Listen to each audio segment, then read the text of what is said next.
Buenas tardes, profesor. A continuación presentaremos el trabajo 7 Hidráulica aplicada, integrado por Nicolás Esteves, Juan Pablo Rubio y quien les habla, Claudia García. El organigrama está compuesto por Nicolás Esteves, que realizó los cálculos y memoria de cálculo, Juan Pablo Rubio los cálculos y memoria de cálculo, y quien les habla, la memoria de cálculo y la presentación. La ubicación elegida para este diseño y sistema de riego fue básicamente por las características de la fruta que necesitan un clima determinado, el cual encontramos en la región de O'Higgins, con las coordenadas expuestas en pantalla y un área de 5,76 hectáreas. ¿Qué vamos a cultivar? Los duraznos. El tamaño de este árbol es un promedio de 3 a 5 metros de altura, una extensión de sus ramas de alrededor de 15 metros cuadrados y es un árbol poco longevo, durando cerca de 15 a 20 años. En cuanto a su morfología, lo más importante es hablar de la raíz, ya que es ramificada y superficial, por lo cual cuando las plantaciones son densas, las raíces no se mezclan con las de otra planta y así no se invade el terreno de la planta adyacente.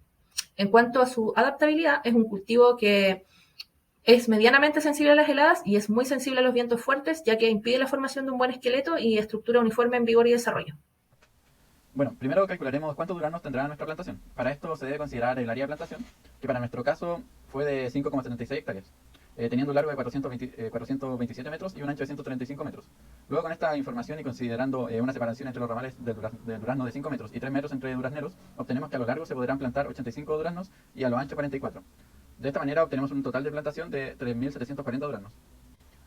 Luego, para determinar la demanda hídrica del cultivo, se utilizará la siguiente fórmula, en donde se multiplicará una evaporación de referencia por un factor que dependerá de la condición del cultivo.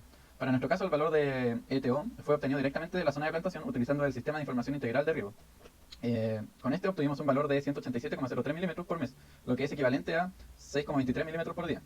Luego el factor Kc fue obtenido de una tabla de coeficientes de cultivo referencial, en donde nos entrega un Kc para la etapa inicial de 0,53, para la etapa de desarrollo de 0,62, para la etapa media de 0,98, para la etapa final de 1,07 y para la etapa de cosecha de 1,06. Con los datos obtenidos podemos calcular la evapotranspiración del cultivo para cada etapa, y luego esta multiplicada por 7 para obtener su valor por semana. Luego este valor por semana es multiplicado por el área total de nuestra plantación, dado que el cálculo realizado anteriormente solo es para una hectárea.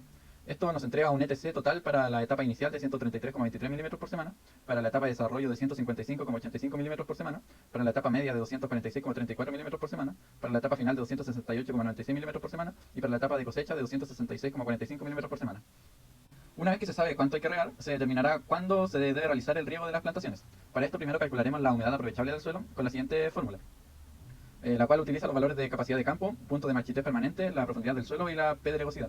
Los valores de CC y PMP serán obtenidos de la tabla de clase textural del suelo, considerando un suelo de franco arcilloso. De esta manera obtenemos un valor de CC de 27 y de PMP de 13. Luego el valor de profundidad será definido por el tipo de plantación, que para nuestro caso las raíces del durazno llegan entre 100 y 200 milímetros de profundidad, y nosotros consideramos un valor de 100 centímetros. Luego la pedregosidad del terreno se estimó con un valor del 3%. De esta manera obtenemos una humedad aprovechable del suelo de 13,58 centímetros. Luego se deberá determinar la humedad de déficit, la cual se determinará de la multiplicación de la humedad aprovechable del suelo con el umbral de riesgo. El valor del umbral de riesgo será nuevamente obtenido considerando un suelo franco arcilloso, considerando un valor de 40%. De esta manera obtenemos una humedad de déficit de 54,32 milímetros. Luego calcularemos la frecuencia de riego para cada etapa. Para esto se dividirá el valor de ETC por la humedad de déficit. De esta manera obtenemos la siguiente tabla con la frecuencia de riego por semana para cada una de las etapas de nuestro cultivo. Para determinar el tiempo de riego utilizando el riego por goteo, se deberá determinar la densidad de emisores por hectárea. Esto se determinará con la siguiente fórmula, en donde se utilizarán los valores de distancia entre emisores y distancia sobre la línea que porta los emisores. Para nuestro caso, la distancia entre emisores será de 5 metros y la distancia sobre la línea de 3 metros. Esto nos da un valor de NE de 666,66, que será el número de goteros por hectárea. También se deberá determinar la precipitación bruta del sistema, la cual utiliza los valores de NE y QE, que será el caudal del emisor. Para este caso consideramos un caudal de 6 litros por hora. De esta manera obtenemos un valor PP de 0,4 milímetros por hora. Y finalmente, el tiempo de riego se obtendrá con la siguiente fórmula, utilizando los datos de demanda hídrica de cada etapa de riego en milímetros por día, la precipitación bruta del sistema y la eficiencia del sistema, que se consideró del 90%. Así se obtendrán las horas de riego por día que quedan expresadas en la siguiente tabla. Por último, para determinar cuánta agua se requiere por riego, se utilizará la siguiente ecuación, que utiliza los valores de caudal del emisor en litros por hora y el tiempo de riego en horas. De esta manera se obtiene la siguiente tabla con los valores de litros de agua que se deben enviar en cada etapa de nuestro cultivo. Tipos de sistema de riego. Existe el riego por aspersión, el riego por goteo y el riego por exudación, entre otros.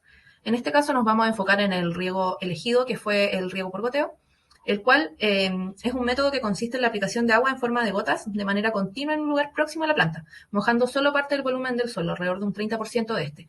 Es un riego de alta frecuencia donde se debe reponer el agua que la planta consumió 1 o 2 días atrás. En este método, en el suelo se forma un bulbo húmedo debajo de cada goteo, donde la planta desarrollará una mayor cantidad de raíces. Algunas de las ventajas son la automatización del sistema, ya que permite una mayor libertad y control a la hora de este riego. También un menor consumo de agua que el resto de los tipos de riego mencionados anteriormente, y también reduce la proliferación de malas hierbas y de plagas. Una desventaja que se podría mencionar es el alto costo inicial. Sin embargo, a medida que transcurre el tiempo, resulta ser mucho más económico y ecológico que los otros sistemas de riego. Hola, mi nombre es Juan Pablo Ruiz y continuaré con el diseño de sistemas de riego. Consideraciones para diseño. Para la realización del diseño se utilizan los siguientes datos, donde el largo, el ancho y la gota de inspiración fueron obtenidos anteriormente, y utilizando una separación de ancho de 3 metros y una separación de largo de 5 metros, obtenemos que una cantidad de 85 unidades a lo largo y una cantidad de 44 unidades a lo ancho. La cantidad de ramales son 170 unidades, mientras que las plantas por ramal son 22, obteniendo un total de plantas de 3.740. Luego, lo anteriormente, calculamos el caudal requerido para cada planta y la cantidad de gotero a utilizar. Para el cálculo de caudal utilizaremos la gototranspiración de mayor demanda, obtenida en los cálculos anteriores, que en este caso corresponde a 46,7 milímetros semana, y el área de influencia de la planta, que es de 15 metros cuadrados, obteniendo así un caudal de 4,17 litros partido hora para cada planta. Para el cálculo de los goteros utilizaremos un gotero autoconversante clipado que tiene un caudal de 8 litros por minuto, por lo cual utilizaremos solo un gotero por planta debido a que cumple con la exigencia del caudal por planta, obteniendo así una cantidad de 3.740 goteros. Cálculo de tuberías, de velocidad de tuberías. Primeramente calculamos los valores para que la tubería principal AB. Utilizando los valores de caudal y cantidad de goteros podemos obtener el caudal del sistema. Para el cálculo de la velocidad se utilizará una tubería de polietileno de baja densidad que tiene un diámetro exterior de 75 milímetros y un diámetro interior de 61,4.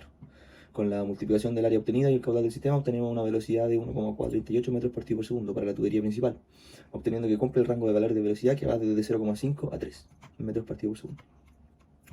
Luego obtenemos los mismos valores para el tramo BC correspondiente a los ramales. En este caso, el tramo se utiliza la tubería del mismo material anterior, pero con un diámetro exterior de 8 milímetros y un diámetro interior de 5,6, obteniendo así una velocidad de 1,03 metros por segundo para la tubería de los ramales. Pérdida de carga. La pérdida de carga, primeramente calculamos la pérdida de la tubería principal AB, que tiene un largo de 427 metros. Mediante la siguiente tabla obtenemos los valores correspondientes a la rugosidad absoluta del material, que corresponde a 0,015 milímetros.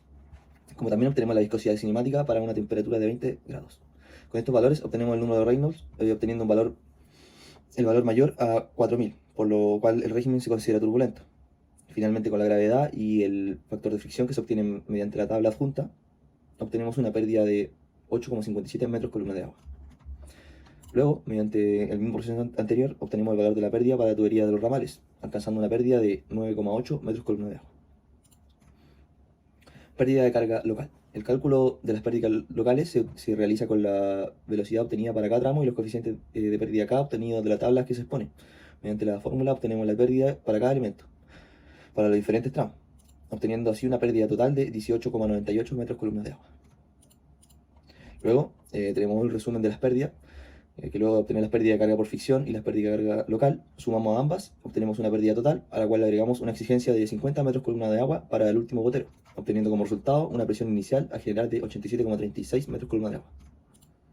Luego, para el caudal de diseño necesitamos sobredimensionar un 25% de los valores obtenidos, esto con la finalidad de poder cumplir con la demanda en caso de que existan pérdidas de carga adicionales que no fueron calculadas, obteniendo así un caudal total sobredimensionado de 19.498 litros por hora.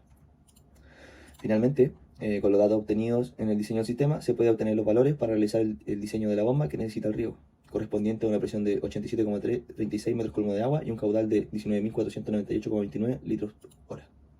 Finalmente exponemos la bibliografía.